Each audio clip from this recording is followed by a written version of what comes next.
I've had trouble picking a favorite javelin. We really wanted them to have a different feel. There's a lot of freedom in how you load out these javelins. That's really what this is about, is being able to let you design a superhero. And you can literally sit there for hours, tweaking everything and getting it just right. How are we going to achieve this? So really that's in the devil of the design details.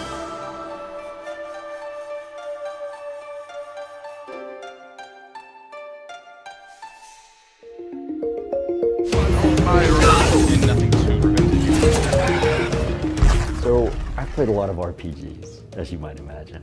And one of the things that's always been kind of a love-hate relationship for me is exploring each character archetype. And maybe you choose a certain character type and you play it for a couple of hours and you decide, oh man, this isn't really what I was expecting or hoping, or it's not, I'm just not feeling it right now. So you restart the campaign and you try again and you rinse and repeat that until you find that one class that's just what you were looking for. The versatility in being able to switch javelins and own an array of these cool exosuits allows you to switch on the fly as your mood dictates or as the mission dictates. Like, that's really what this is about, is being able to let you design a superhero that you can then inhabit and then set that aside and try something different without having to restart the game, with continuing your journey through the space.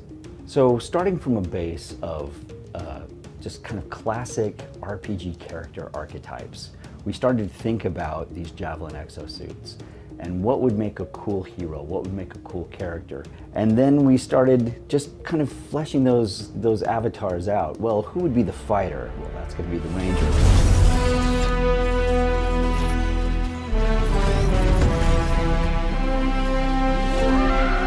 The Ranger's been there since the beginning. It's the one that we built up from. The first one is the hardest to do. You're trying to solve all the problems of the game at the same time you're trying to solve what the Ranger specifically does. The Ranger had to feel very capable. It's the suit that you want to take out when you don't know what kind of trouble you're going to get into. The favorite thing that I like about the Ranger is really its versatility. Easy to pick up, maybe hard to master, but it's easy to understand. It can do a lot of different things. It can fill different roles. It's more of the commando who straps on all its gear and gets its weapons and runs out into the battlefield. And the ultimate's just so kick-ass, like the stream of missiles. Spark beam is one of the ones on the Ranger. It's my favorite one. From your wrist, you shoot out a straight beam of energy. That feels very much in line with the precision and agility that the Ranger offers. You know that if you've got a Ranger suit on, you can deal with the situation, you can help out the team. The other guys are specialists, but this is the guy that will get the job done no matter what. Who's going to be kind of the barbarian or the cleric? Well, that's going to be the Colossus, that's the heavy. It represents sort of the first kind of javelin that humanity built, but it's slower, but it's more heavily armored. Damn, looking good. It can kind of fill the role of tank, but it can also dish out a lot of damage. You don't mean tank like a warrior in an RPG that has a shield and tanks. Now he has a shield, but he's not that same archetype. And so we describe him more like an M1 Abrams tank, like an actual tank from the real world, like slow moving, but if you get there, the firepower packs a punch that's devastating. Even up close and personal, you can be destructive in a real tank because you can run everything over. We knew that for the Colossus, it had to feel heavy. It couldn't just look heavy.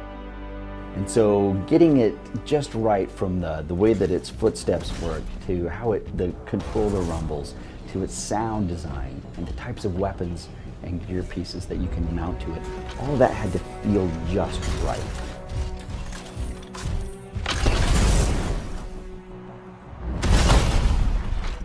The mortar is probably its signature thing, the weight and the movement of the animations when you see the mortar go off. It's this huge thing on your shoulder.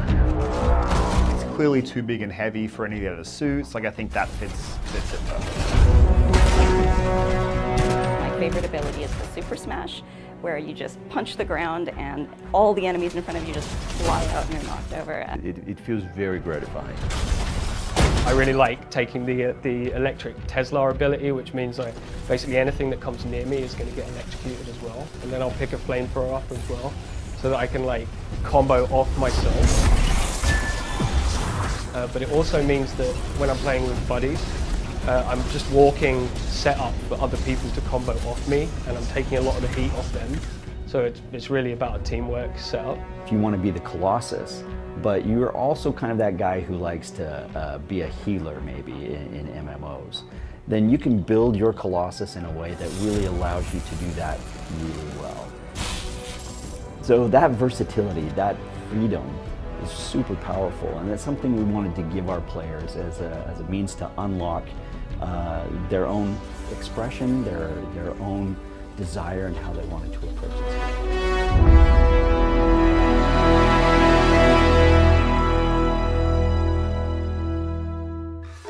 I like all the javelins, and I think the different javelins are better for different missions. The Storm's probably the most tactical.